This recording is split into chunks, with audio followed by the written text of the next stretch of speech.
Seja muito bem-vindo ao IadaCast. Esse podcast a gente discute estratégias de como você pode levar uma educação transformadora e muito tecnológica para os seus alunos. Eu tô aqui com uma turma e hoje a gente vai discutir sobre algumas habilidades que os professores que se propõem a ensinar tecnologias para crianças precisam desenvolver. E aí, turma? Oi, gente, eu sou a Aninha. Oi, galera, aqui é o Elvinho. Oi, eu sou a Tamini. E eu sou o Jerônimo. Bom, o ensino de tecnologia ele é muito novo, né? E eu vejo muitos professores tendo muita dúvida de como levar isso de fato para as crianças. Mas não só de como levar isso para as crianças, tem muita dificuldade em quais habilidades eles precisam desenvolver de fato. O que eles precisam aprender, o que eles precisam desenvolver, o que eles precisam saber para conseguir levar isso com excelência. E uma pergunta que eu já começo aqui desde o início do podcast é se faz sentido a gente ensinar programação e robótica, por exemplo, do jeito tradicional. Se faz sentido a gente ensinar simplesmente escrevendo na lousa, explicando para os alunos, usando só o quadro e o giz, e os alunos só receberem aquele conteúdo se eles conseguem fazer alguma coisa que seja prático, de fato, né? A gente vai conversar sobre várias habilidades aqui, mas já no começo eu quero ressaltar que não precisa ficar assustado e nem ficar ansioso e nem ficar preocupado com todas essas habilidades diferentes nesse universo diferente, porque tudo é um processo. Então, já desde o começo, né, é importante ressaltar que tudo é um processo. A gente, uma vez que tem clareza, e eu acho que o objetivo dessa conversa é trazer clareza das coisas que a gente precisa desenvolver, uma vez que você tem clareza, a gente vai desenvolvendo aos poucos, em pequenos passos, devagar. Então, não precisa se assustar com essas várias habilidades que a gente vai citar aqui. Turma, quais habilidades que vocês acham que são essenciais para ensinar tecnologia, programação, robótica, até mesmo eletrônica, esses conteúdos mais sofisticados, digamos assim, para criança?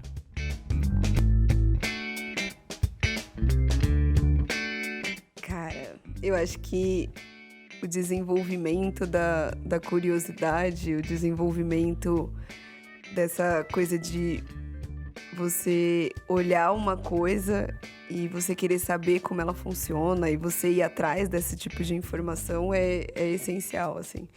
Eu acho que o que mais difere uma aula de tecnologia do jeito que a gente se propõe a fazer aqui de uma aula tradicional é a gente querer fomentar nas crianças esse negócio deles buscarem a informação e deles serem curiosos e eles irem atrás desse conhecimento, né? Então, eles deixam de ser, talvez, receptores das coisas. Então, a informação não tá vindo mais do professor para ele. É ele que tá questionando e é ele que vai criar esse percurso e ir atrás da informação. Eu acho que a curiosidade não é uma coisa ruim e talvez num modelo de escola mais tradicional ela seja vista como uma coisa ruim, né? Porque aí a gente não tem tanta liberdade para perguntar, não tem tanta liberdade para questionar e aí, tipo, se uma pergunta do aluno sai muito fora do roteiro, atrapalha toda a dinâmica da aula do professor e aí, né, acho que atrapalha todos os exemplos. E eu acho que uma habilidade que a gente tem que estimular muito nas crianças, e eu acho que para o professor isso é essencial também, é esse buscar informação, é essa curiosidade, é tipo você dar a voz às coisas que você realmente quer saber, né? Eu acho que isso é essencial para essa nova geração, para esse novo modelo de aula e para a gente usar a tecnologia de fato, né? E usar ela de uma maneira melhor, assim. Tem muita gente que tem um estereótipo do curioso.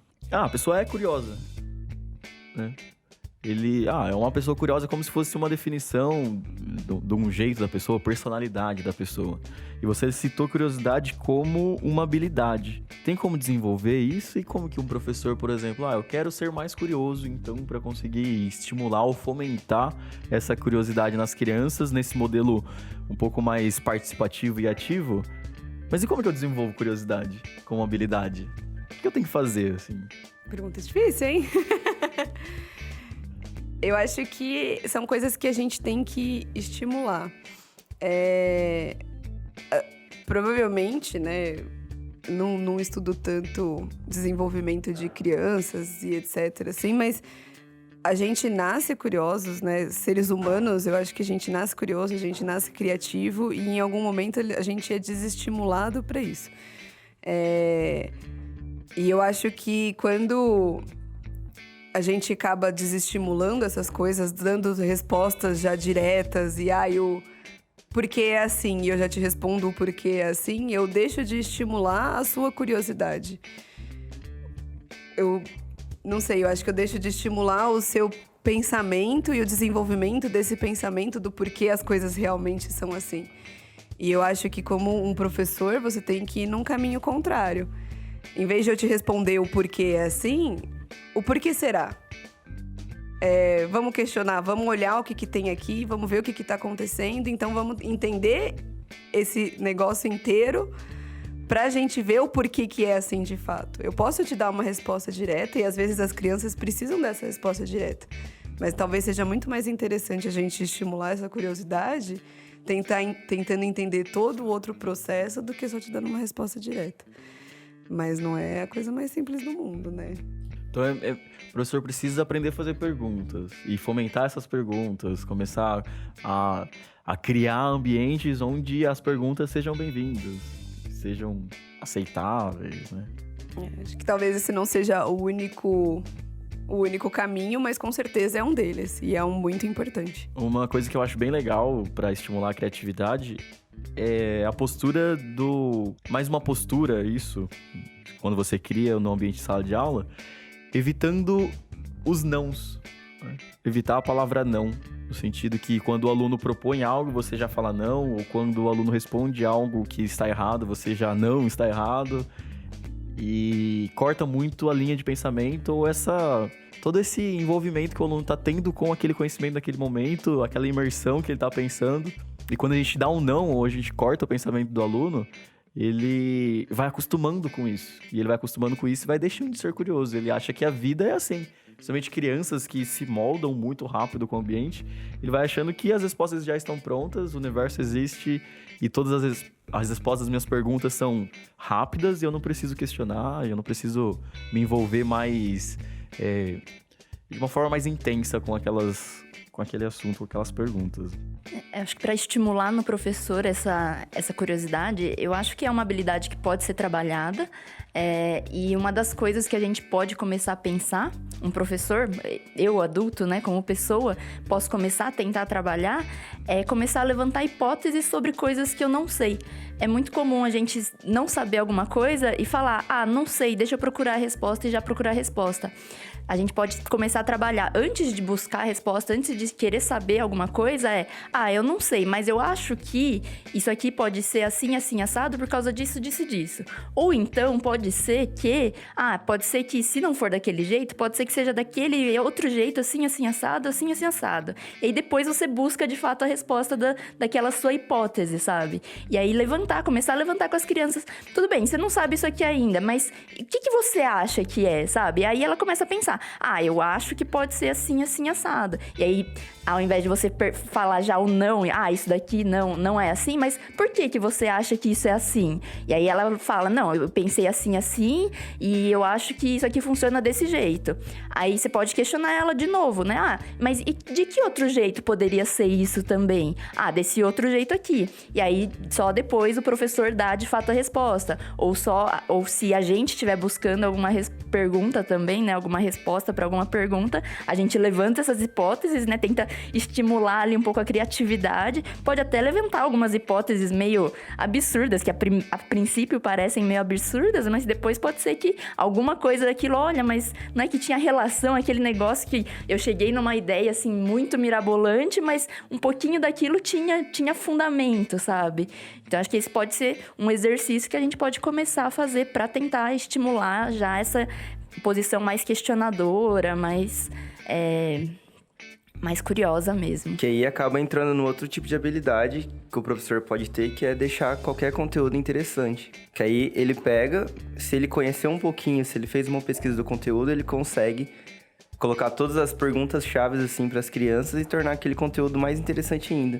Que aí acaba instigando cada vez mais a curiosidade, que aí vira tipo um ciclo, né? Acaba sendo interessante o professor, ele faz a pesquisa dele, ele dá um jeito de entre aspas, mastigar isso e conseguir dissolver isso para deixar mais interessante para as crianças. Ele colocar dessa forma assim, onde vai ficar...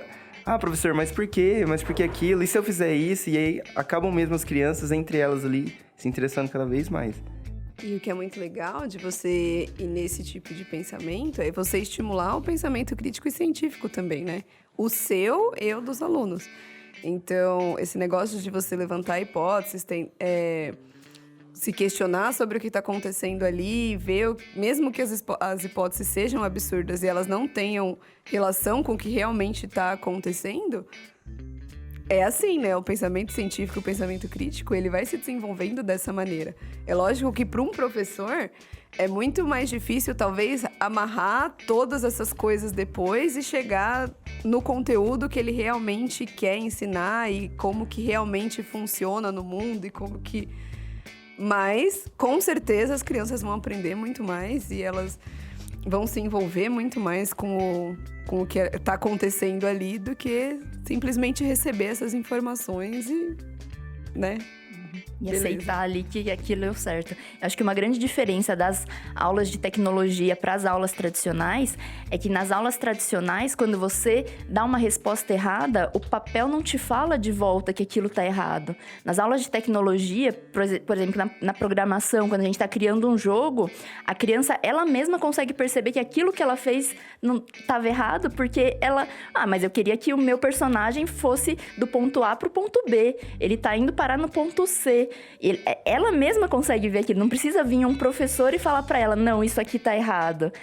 Ela vê que tá errado e aí ela pode tentar de novo. E ela tenta de novo e ela vai tentando, fazendo vários testes até, de fato, ela conseguir chegar na resposta certa. Agora, numa aula tradicional, quando tá a criança lá na prova, só ela e o papel, ela escreve uma coisa lá e ela só vai saber a resposta dali um mês, dali, sei lá, 3 meses, quando ela já nem lembra mais o que ela respondeu de fato.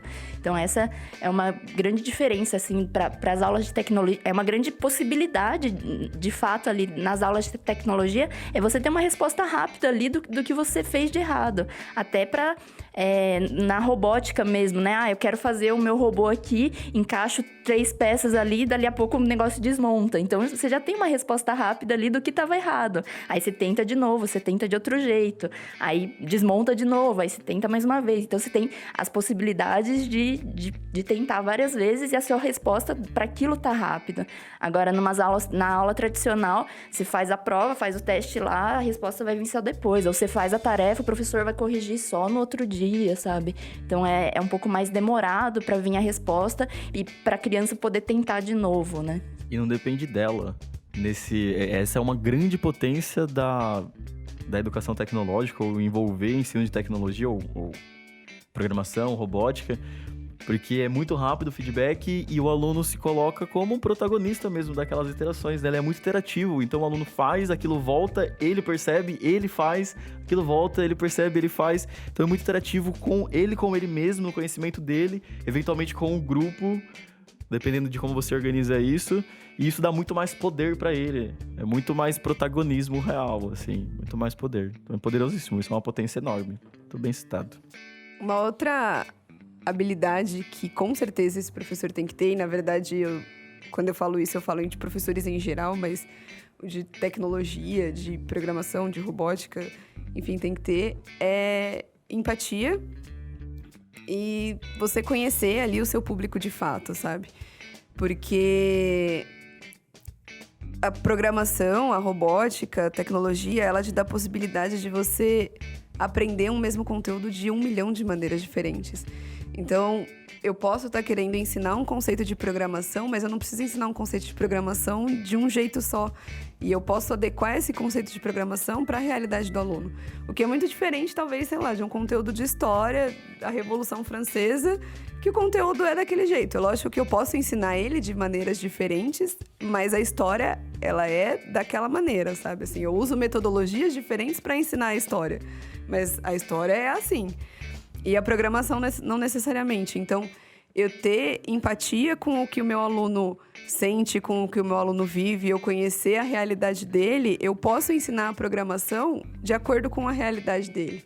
E eu acho que isso é muito potente, sabe? A gente usar a tecnologia, usar o ensino de tecnologia para transformar de fato o dia a dia dele, o que ele vive ali, é incrível, sabe? Então, por exemplo, né, a gente sempre fala uma coisa assim, eu quero ensinar um conceito de programação.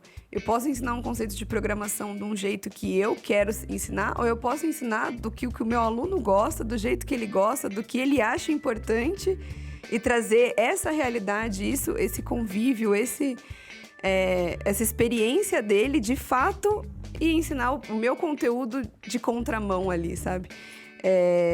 Eu acho que isso é muito potente, mas é uma habilidade também que a gente tem que desenvolver muito, né? A gente conhecer os nossos alunos, a gente ter empatia, a gente tentar entender o que eles passam e o que eles vivem, para a gente conseguir ensinar alguma coisa que vai ter significado para ele.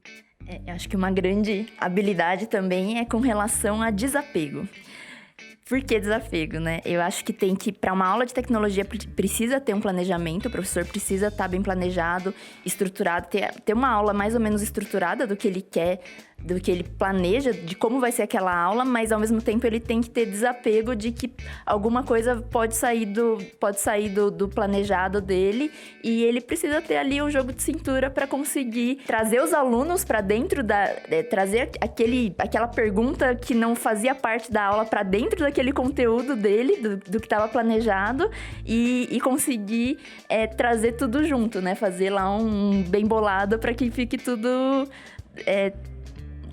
que tenha tudo significado, né? Para que o conteúdo contemple a pergunta daquele aluno, ao mesmo tempo que esteja dentro daquilo que ele está planejando para aquela turma, para aquele conhecimento também. É um jogo de cintura diferente, né? Que a gente tem que ter. E eu acho que essa busca por repertório, e talvez a gente volte lá no negócio de curiosidade, seja muito importante, porque quanto mais informações a gente tiver, mais esse desapego com o que o nosso planejamento, com o que poderia ter acontecido, que a gente tinha previsto que ia acontecer e realmente aconteceu, a gente vai saber lidar melhor. Então, eu acho que volta naquilo também, né? Eu acho que são várias habilidades que a gente tem que desenvolver juntas. Esse desapego, ele é muito importante mesmo, porque as coisas, com certeza absoluta, vão sair do seu planejado. Eu acho que como você tem muito mais possibilidades e as respostas vêm muito mais rápidas, com certeza você vai se deparar com situações muito diferentes a cada aula, né? O que acontece é que muitos professores fecham uma aula dentro de uma caixa, no sentido que aquele momento não está aberto ao mundo e nem relacionado com nenhum outro momento, a não ser aquele que ele definiu e colocou dentro da caixa. Então, vou falar sobre a Revolução Francesa, é só a Revolução Francesa que cabe aqui. Se o aluno questiona sobre a influência, sei lá, qualquer coisa aqui, da antiguidade na Revolução Francesa, não faz parte do conteúdo, então ele simplesmente exclui essa possibilidade. E eu acho que quando o professor tem repertório mesmo, e tá desapegado, e ele consegue ter empatia para ouvir o aluno, no sentido de, eu quero entender quem é o meu aluno mesmo, e ele tem voz aqui, porque é um processo de ensino-aprendizagem, é uma troca. Não é que eu estou te ensinando algo, a gente tá trocando algumas coisas para evoluir aqui.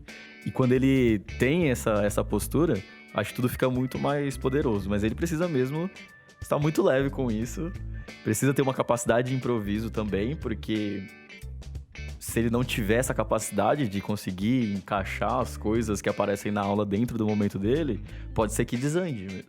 A gente também não tá aqui pra florear e falar que é tudo lindo, maravilhoso. Pode ser que quando começa a entrar outras coisas fora do previsto dele ou do planejado, aquilo destrua mesmo a aula dele, fica um caos e ninguém consiga aprender nada. Então o professor precisa estar preparado para improvisar, ele precisa estar preparado para utilizar o que ele sabe e todo o repertório dele dentro daquele momento de aprendizagem. Porque eu falei da caixinha, ele tá só naquele momento, mas ele é muito mais do que aquilo. E muitas vezes a gente não consegue pegar quem a gente é, todas as nossas experiências e combinar com o momento de aprendizagem, de sala de aula. Então o momento de aprendizagem, aquele momento da aula, ele não é só aquele momento da aula. Você pode trazer tudo que você é, tudo que os alunos, extrair tudo que os alunos são para fazer um momento potente.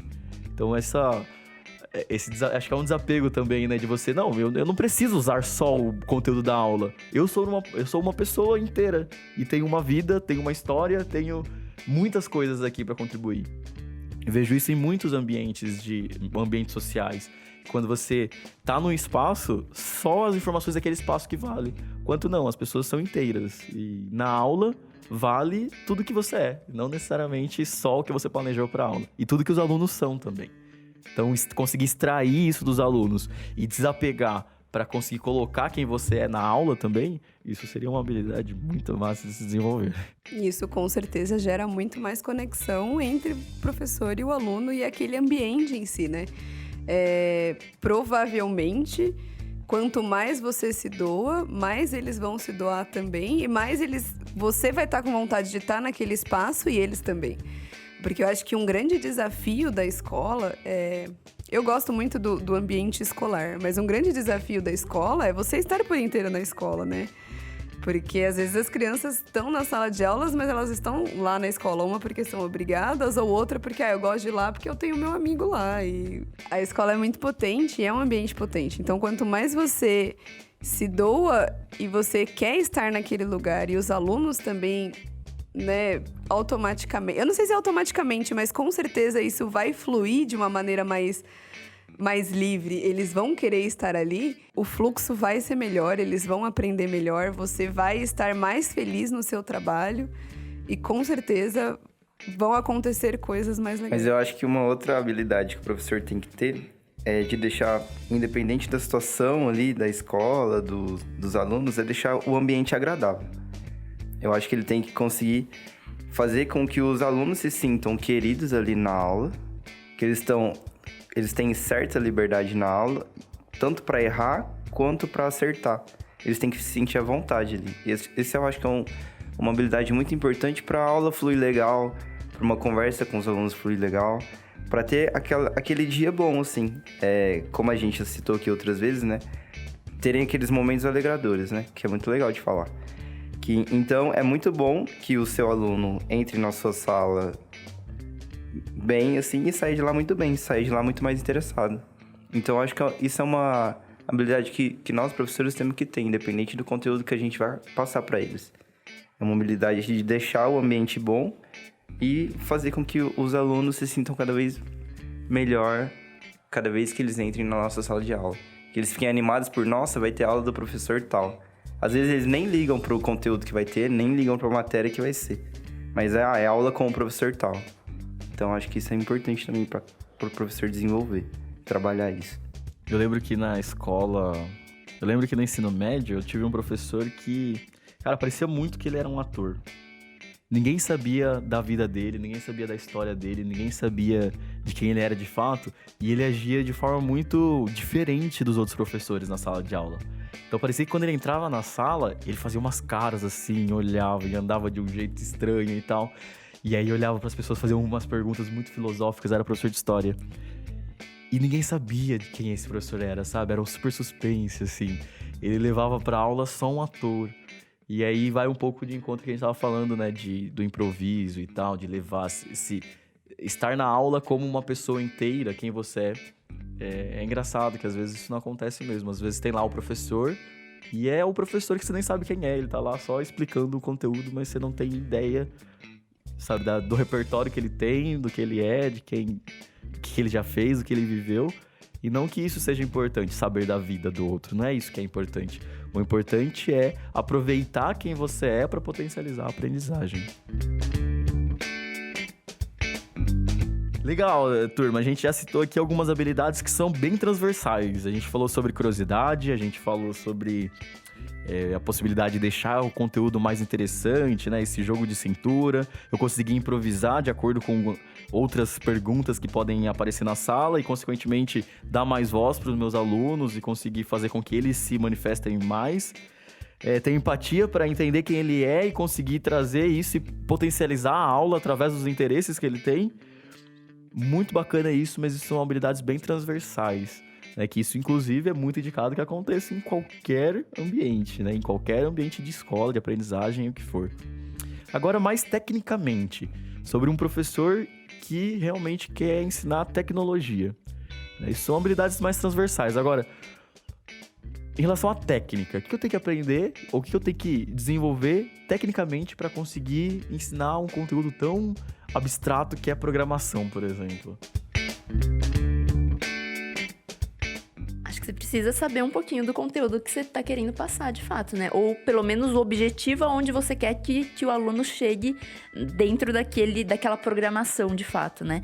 Quero ensinar programação e o objetivo da aula hoje vai ser programar o meu ator para ele andar com as setas do teclado. Pode ser que eu não saiba exatamente qual é o bloco que faça ele andar com as setas do teclado, ou que tem mais de um bloco que faça ele andar no movimento das setas do teclado. Pode ser que eu não saiba isso, mas eu sei que existe um jeito de fazer isso, porque eu já vi pelo menos um programa que funciona desse jeito. Então, e aí a gente volta para aquela habilidade de você ser questionador, né? Pode ser que você não saiba isso, mas meu aluno quer fazer isso, então que perguntas-chave eu posso fazer para ele, para que ele consiga ele mesmo chegar na resposta de que, eu acho que tem um bloco que faz ele se mover assim. Eu acho que é difícil você não saber nada sobre a ferramenta que você está usando. Você precisa ter pelo menos já ter olhado para aquela ferramenta, já ter usado alguma coisa daquela ferramenta ou ter tido contato com alguma ferramenta parecida, pelo menos. Você simplesmente ir para uma aula sem saber nada sobre aquilo, eu acho que você estaria indo despreparado. Você estaria indo para a guerra sem levar pelo menos um colete à prova de bala, sabe? Então, eu acho que precisa ter um conhecimento prévio, mas se você não tiver, de fato, um conhecimento prévio daquela ferramenta, se souber de outra ferramenta, é você ter na manga, assim, aquelas perguntas-chave. Mas o que você quer fazer? Mas como que ele faz? Mas e onde tem? Será que tem algum bloco que faz isso? Isso falando de programação em bloco, né? Existe algum comando que faz isso? Ou ter algumas ideias de onde você conseguiria buscar respostas para aquele tipo de pergunta, né? Será que tem algum site que a gente encontra a resposta para essa pergunta? Será que alguém já não se fez essa pergunta? Porque nem todas as perguntas são inéditas, né? É muito difícil a gente ter uma pergunta assim inédita. Nossa, eu pensei nisso aqui, ninguém nunca pensou antes, sabe? Se a gente jogar lá no Google, sempre vai ter um Yahoo Respostas lá que alguém já perguntou com um monte de respostas sobre aquilo, sabe? Então, é você também se preparar nesse sentido de... Pode ser que eu não saiba, mas eu sei mais ou menos aonde buscar alguma coisa. Eu acredito que, principalmente quando a gente trabalha com projetos, eu acho que o professor tem que ter feito aquele projeto ou algo parecido pelo menos uma vez. Porque... claramente vai chegar lá na hora e vai acontecer um imprevisto, assim, e aí a gente tem que rebolar lá na hora para poder resolver o problema. Mas eu acho que a gente tem que conseguir passar a segurança para o aluno que a gente sabe o que a gente está falando também. E eu acho que desenvolver um projeto antes é totalmente importante, porque mesmo que eu saiba um jeito só de fazer, pelo menos eu sei. Então, com base nesse jeito, eu posso tentar ramificar, igual você falou. Mas eu acho que é principal, assim, ter feito algo parecido ou aquele projeto pelo menos uma vez, assim. Eu acho interessante isso. Dentro da programação, a gente tem várias linguagens diferentes, mas o que talvez mude, mas nem tanto, é a lógica da programação, né? Então, a maneira com que você vai estruturar o projeto, mesmo lá no programação por blocos e em Python, as coisas vão ser diferentes, né? Mas a estrutura talvez nem tanto. A estrutura vai ser diferente, mas o comando talvez nem tanto. Ele vai ser de uma... né? A ordem ali, a lógica ali não vai ser tanto. E a gente sabe que existem várias maneiras diferentes de você resolver um mesmo problema dentro da programação. Então, às vezes, você conhecer um dessas maneiras, você já consegue ir transpondo para outra que você está tentando fazer. Eu sei resolver esse problema na programação por blocos, mas eu não estou conseguindo ainda visualizar como que eu resolvo esse problema fazendo no Python. Mas se eu sei ali, como que eu vou transpor para lá? Sabe? Às vezes a gente tem uns desafios que a gente faz com as crianças em uma linguagem e aí quando vai para outra não é tão intuitivo. Mas espera, o que eu usei para aquela linguagem? Se eu já tenho um repertório sobre programação em alguma linguagem, talvez seja mais fácil você transpor para outra. Assim, é difícil porque existem várias. Então, talvez uma seja muito mais rebuscada e tenha outro tipo de estrutura. mas ainda assim a gente consegue solucionar o problema resgatando aquela outra que a gente sabe previamente. Porque a gente sabe que vai surgir coisas diferentes, né? E como que eu faço nesse tipo de software agora? Como que eu faço naquele tipo de software? Depende. Eu acho que a lógica de programação, a lógica em si vai ser sempre a mesma nas linguagens, né? E aí o que muda vão ser os comandos, vai ser o como você atinge, de fato, aquele propósito que você tá querendo ali. Mas a lógica, acho que você acabou trocando um pouquinho ali, mas a lógica em si eu acho que é sempre a mesma. Se alguma coisa acontecer, então faça tal coisa, se não, faça outra coisa. E aí pode ser que esse se seja if then else, pode ser que não tenha o then, pode ser de outras formas. A estrutura pode ser um pouquinho diferente. O professor precisa ser um estudante contínuo. A tecnologia, ela sempre muda. As linguagens mudam, os comandos podem mudar, a sintaxe de alguma linguagem ou de alguma ferramenta pode mudar, os lugares onde estão os blocos, se for os blocos. Inclusive, as ferramentas se atualizam e mudam. Mas por isso que ele precisa ser um eterno estudante. Precisa ter uma postura de, eu preciso estudar, mas também não tem essa de só, já sei a lógica, então acabou. Não, ele tem que ter contato com a ferramenta, ele tem que ter interação com aquilo que ele quer realmente passar, estudar, fazer o projeto antes, ter essa postura de, não, eu preciso aprender de fato aquilo também. Porque, inclusive, se ele não tem repertório, se ele não faz, se ele não tá ali com a mão na massa também, ele não consegue nem direcionar as perguntas da melhor forma, talvez.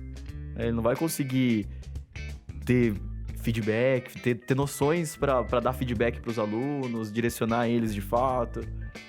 Ter esse jogo de cintura de, uma vez que eu resolvi de um jeito, os alunos podem resolver de outro, é importante você abrir-se a possibilidade. Mas você precisa saber resolver também, né? Você precisa conseguir resolver do seu jeito. Pode ser que, no imprevisto, apareça algo que você não sabe. Então, aí você precisa ter esse jogo de cintura de... Não, beleza, não sei, mas eu sei atacar esse problema. Aí tudo bem. Mas você precisa saber antes, na maioria dos casos. E tem muito o que eu falo também sobre níveis de autonomia da turma. Então, às vezes, você consegue trabalhar de uma forma um pouco mais ali, contínua com a turma. Às vezes, não. Se os alunos são muito imaturos, você vai ter que ser mais maduro no conhecimento. Se os alunos... É inverso essa proporção, né? Se os alunos são imaturos, você precisa ser mais maduro. Agora, se você criou uma relação com os alunos onde eles estão mais maduros e eles conseguem ser mais autônomos e conseguem pesquisar por eles mesmos... Dependendo da turma, é até inviável você aprender tudo. Porque quando você aprendeu, os alunos já aprenderam mais que você.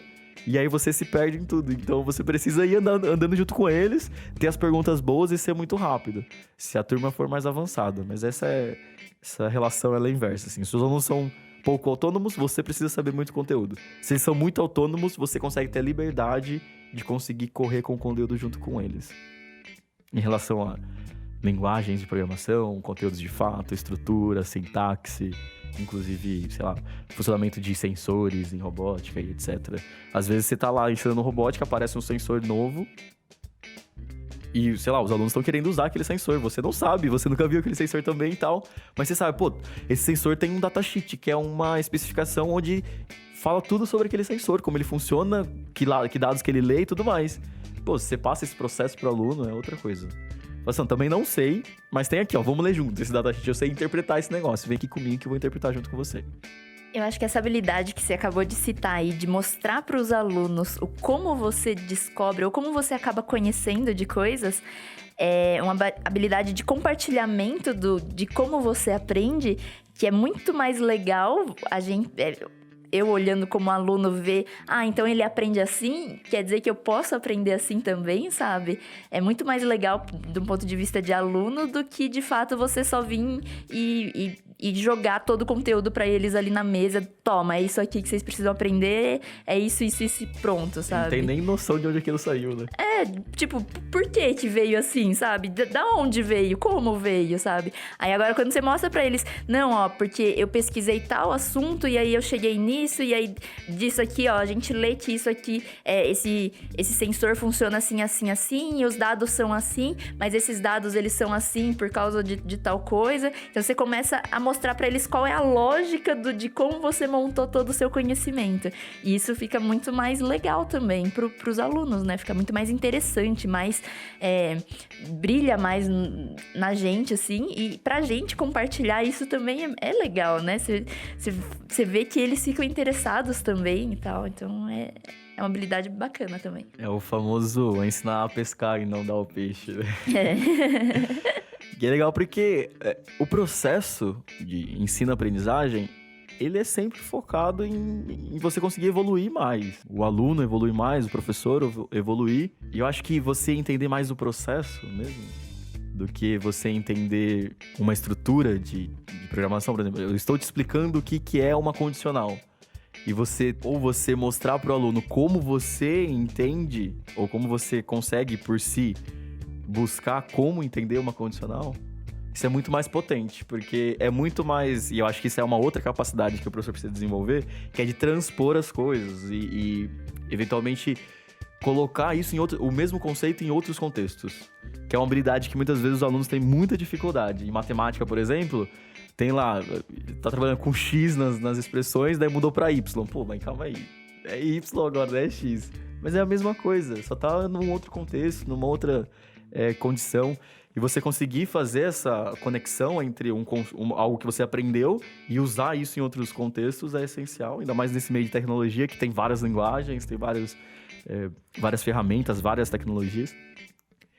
E é essencial que, para os alunos conseguirem passar um conteúdo que eles sabem para outro contexto, é interessante eles aprenderem um processo de adquirir aquele conteúdo de fato.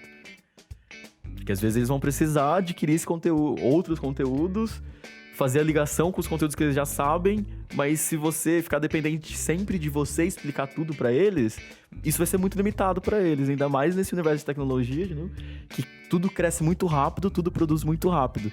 Imagina só se as linguagens de programações comerciais só crescessem se tivesse um curso específico para ensinar aquela linguagem. Ia ser muito lento, cara, não ia ser na velocidade que tá aqui agora, né? Que a gente vê hoje no mundo. Uma outra habilidade também bem interessante é quando a gente já está imerso na tecnologia, é muito comum a gente parar de se encantar com coisas simples. E se a gente conhece bem o público para quem a gente tá mostrando, né, ou tá trazendo aquele conteúdo para eles, a gente pode achar que, nossa, eu preciso trazer para eles um negócio revolucionário, um robô que vai andar e que mexe o braço, que faz isso e faz aquilo. E a gente acabou de ver isso ontem que não, sabe? A gente trabalhou num workshop, né, para crianças de escola municipal, que eles não têm muito acesso à tecnologia, e a gente trabalhou com eles, eles criaram alguns robôs de papel, e a ideia era fazer o contato com o nosso Yada Maker, e ele falar, e o robô falar alguma coisa, né? E aí algumas crianças conseguiram montar o robô todo bonitinho e tal, algumas crianças tiveram um pouco mais de dificuldade na hora de montar o robô inteiro, então aí montaram só a cabeça e o corpinho, e um bracinho, o outro pôs só o corpo e um braço, aí ficaram alguns robôs meio pela metade do caminho, mas a hora que a gente colocou o contato de fato naquele robô, sem cabeça mesmo, e a criança encostou no botão lá no robô, e o robô falou uma frase que ele tinha definido lá, aquilo foi um encantamento pra ele, sabe? E era um simples contato ali num pedaço, num papel que era pra ser o corpo de um robô, sabe? E a criança ficou super encantada e aquilo, nossa, mudou o dia dela, ela gostou muito, sabe? E se a gente que já está envolvido na tecnologia, parar e olhar para aquilo, nossa, foi frustrante para ele. Ele não conseguiu terminar de montar o robô. Nossa, que chato, né? Mas para a criança, na visão da criança em si, ela, nossa, super gostou. O robô falou que ele queria que o falasse, sabe? Então, a gente analisar bem o público para quem a gente está apresentando aquele conteúdo, né? Numa aula de tecnologia. De repente, você está apresentando lá dentro de uma universidade, onde todo mundo tem notebook, sabe como é que as coisas funcionam. Pode ser que aquilo também, só um pedaço de papel com um contato, pode ser que não seja tão legal. Mas pode ser que a gente leve um kit de Lego para vários universitários lá. E aí a proposta seja eles programarem, fazerem vários programas e no fim eles não consigam terminar um programa, mas na hora deles montarem de fato o robô com Lego ali, eles fiquem encantados com as peças, com os encaixes, e a gente que tá tão envolvido com aquilo, trabalhando com aquilo o tempo todo, fala, nossa, não imaginei que eles iam ficar tão encantados com uma coisa tão simples, sabe?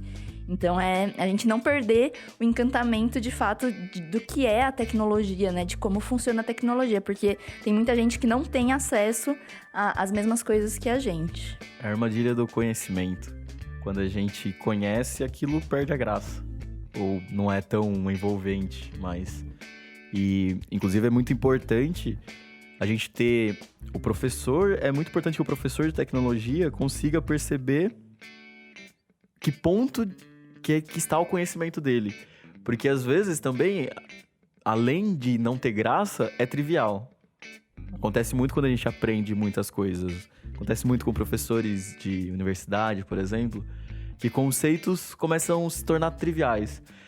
E em tecnologia, quanto mais, por exemplo, programação, quanto mais você aprende programação, quanto mais você se desenvolve como um desenvolvedor, você vai abstraindo muita informação. E aí, na sua explicação, por exemplo, de algum conceito, você passa por várias coisas que as pessoas ainda não viram, as pessoas ainda não sabem.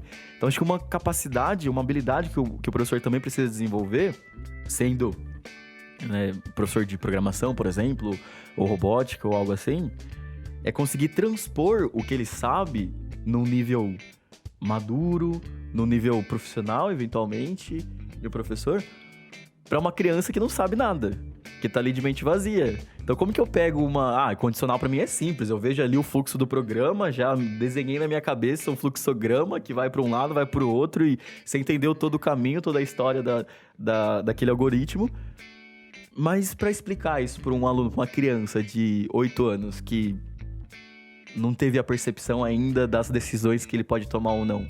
Então, essa capacidade de eu pegar um conteúdo, um conceito mais maduro, assim, e conseguir trazer para a realidade da criança, trazer pro contexto dele, conseguir explicar de uma maneira simples, conseguir explicar de uma maneira que ele possa entender, exemplificar de uma maneira que ele possa entender, e o mais importante, na minha opinião também, estimulá-lo a praticar esse conteúdo, de fato, né? Fazer algo, produzir algo com aquilo que você está ensinando.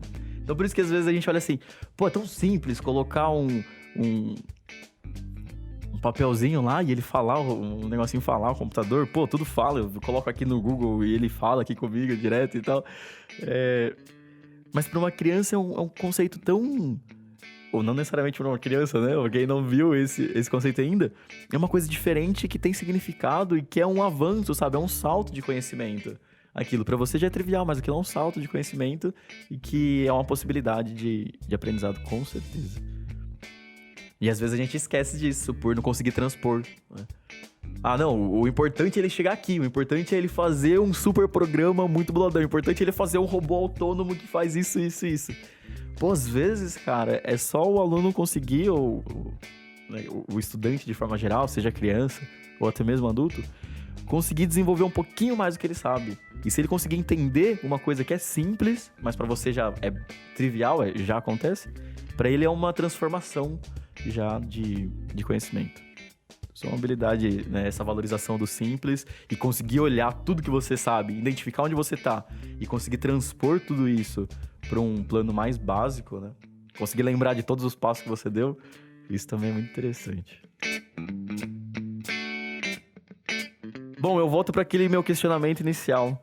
Faz sentido, então, ensino de programação, robótica e tecnologia dentro de um espaço tradicional onde existe só lousa, giz e cuspe, que as pessoas falam, né? É lousa, giz e cuspe, né? Eca. Faz sentido programação com isso? E ao contrário também, a pergunta aí para vocês fazerem uma conclusão.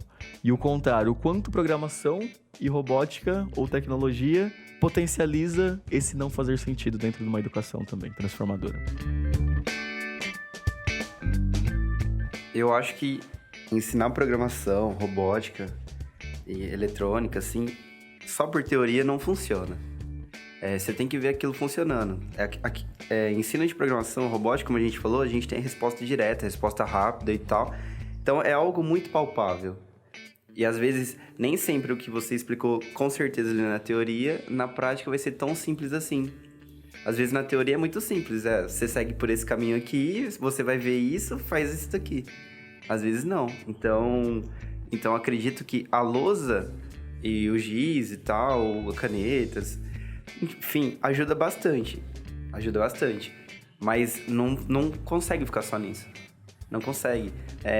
Programação é totalmente visual, porque você enxerga ali o que está acontecendo, se já tem um erro, tem um debugzinho ali. As montagens, todo tipo de projeto de eletrônica, vários fios, LEDs acendendo, tudo. Então é muito tudo visual. A lousa pode te ajudar na hora de você teorizar o negócio, de colocar o passo a passo, os objetivos a serem atingidos ali. Mas para ensino de tecnologia não tem como. Para mim, assim, pessoal, não tem como. O estilo de aula tradicional, eu acho que não faz sentido para o ensino completo, assim, dessa tecnologia. Como a Elvis falou, né? Tem que ter o teste, né? Você tem que ver aquilo. Não é tem que, né? Fica mais fácil você entender de fato aquele conceito vendo ele funcionar. Mas a gente consegue dar algumas aulas de tecnologia, de programação, de lógica na lousa, sabe? E aí testando também, né? Como o clássico Programe Meu Amigo, né? A gente não usa computador para fazer, de fato, né? Não precisa ter um computador. A gente não usa o computador para as crianças fazerem atividade, mas elas estão ali o tempo todo testando também. Eu preciso que meu amigo chegue da cadeira dele até a porta da sala sem trombar nas cadeiras. Então vire para a direita, vire para a esquerda. Você está programando ele, você está ensinando para ele a parte da sequência da programação, né? Que tem uma sequência. Eu não posso falar para ele simplesmente, vá até a porta. Senão ele vai numa linha reta ali e atropela todas as cadeiras, né? Então, não faz sentido o modelo tradicionalzão só teórico, mas a gente consegue, em algumas aulas, trazer alguns conteúdos sem usar, de fato, o computador para dar aulas relacionadas à lógica de programação. O que eu sinto muito é que, para você ensinar tecnologia, na verdade, talvez não seja o recurso em si que seja o mais importante. É lógico que quanto mais... se tem computador, é mais fácil de testar, você vê lá o rápido. Dá pra gente fazer uma aula de tecnologia na lousa, no papel e tudo mais. O que eu acho que tem que mudar, e tem que mudar completamente do estilo de aula tradicional, é a postura do aluno. O que é importante e é essencial na educação no geral e principalmente para aula de tecnologia é o aluno ter essa postura ativa, é ele botar a mão na massa, é ele fazer as coisas, é ele questionar, é ele colocar... mesmo que ele não saiba alguma coisa, é ele praticar isso. E uma aula tradicional, o aluno fica muito mais passivo, então ele fica lá mais recebendo e aí não importa a forma, sabe? A gente pode ter computador, a gente pode ter robô, a gente pode ter N circuitos e eletrônica, e o negócio é visual. Se o aluno não está numa maneira ativa na sala de aula, aquilo vai continuar não tendo sentido. Então eu acho que o caminho é o outro, sabe? Assim, não é o recurso em si. É lógico que quanto mais recursos você tiver, quanto mais visual, se for um kit, se for um computador, se o computador for melhor, ajuda. Mas é a postura do aluno, é a maneira com que a gente coloca o aluno na sala de aula que vai fazer toda a diferença e que vai, talvez, dar esse significado e vai, né, exigir essas nossas outras habilidades aí que a gente precisa desenvolver demais, assim, porque, lógico, se você for ser um especialista numa linguagem de programação, é lógico que com certeza você vai precisar muita aula teórica, com certeza você vai precisar muito sentar ali, talvez ler livros, talvez ouvir muito o professor falando e tudo mais. Só que a postura vai ser diferente. O quanto você vai consolidar daquele conteúdo, daquele conhecimento, com certeza numa postura ativa vai ser muito melhor. Mais significante, vai ser mais rápido, vai ser mais empolgante, enfim. Bom, turma, a gente comentou aqui sobre algumas habilidades que o professor que se propõe a ensinar programação, robótica ou tecnologia de forma geral para crianças precisa desenvolver. A gente falou aqui um pouco sobre curiosidade, sobre você conseguir transpor o conteúdo maior e deixar isso mais interessante para as crianças, desapegar desse lance de um planejamento muito fechadinho, ser mais empático, ouvir o que os seus alunos estão falando e o que eles querem de fato. Criar um ambiente agradável na sala de aula é essencial, mas além disso você também precisa ter uma técnica de estudo, se propor a estudar de fato as ferramentas, se desenvolver como as suas capacidades de abstração, a sua capacidade de resolver problemas e a sua capacidade de compreender de fato o conteúdo que você também está se propondo a ensinar, porque não basta só ter uma postura bacana, você precisa ser bom tecnicamente também. E a gente acabou falando aqui que o ensino da programação, ela pode, e da robótica e da tecnologia, ela pode impulsionar diversas formas, né? Dado um ambiente, um mundo onde a tecnologia permeia todas as nossas atividades sociais, é importante que a escola seja coerente com o mundo, com a vida real. Então, ensinar tecnologia é muito importante porque é uma demanda social. Já começa por aí. Mas o complemento essencial e muito bacana e que deixa a gente muito empolgado é que, além disso, ensinar programação e tecnologia tem que necessariamente mudar a postura do aluno, porque se você simplesmente ensinar na lousa, aquilo não faz sentido nenhum e aquilo vai ficar só mais um, né? Só mais uma coisa. Então, quando você se propõe a ensinar tecnologia, que sim, é uma demanda social, você automaticamente, pelo caráter desse tipo de conteúdo, precisará inverter a postura do aluno em que ele esteja mais ativo e de fato testando e tudo mais. Então só tem benefício, tem um monte de benefício aí, né? O lance do aluno conseguir ter feedbacks mais rápido, conseguir aprender de formas mais rápidas, entender mais processos e até mesmo você desenvolver mais autonomia nele em estar fazendo aquilo e ser mais protagonista do que ele está fazendo, porque quando ele está em cima de um projeto ou de um sistema ou de alguma coisa que ele esteja desenvolvendo ou testando, ele está ativo ali, então ele tem muito mais propriedade, mais protagonismo e essas habilidades com certeza vão ser mais importantes para ele também numa vida social e cotidiana. Muito obrigado por ter ouvido até aqui. Eu sou o Jerônimo. Eu sou a Tamine. Eu sou a Aninha. Eu sou o Elvinho. E esse foi o YadaCast. Valeu, turma. Tchau, tchau. Tchau. Falou.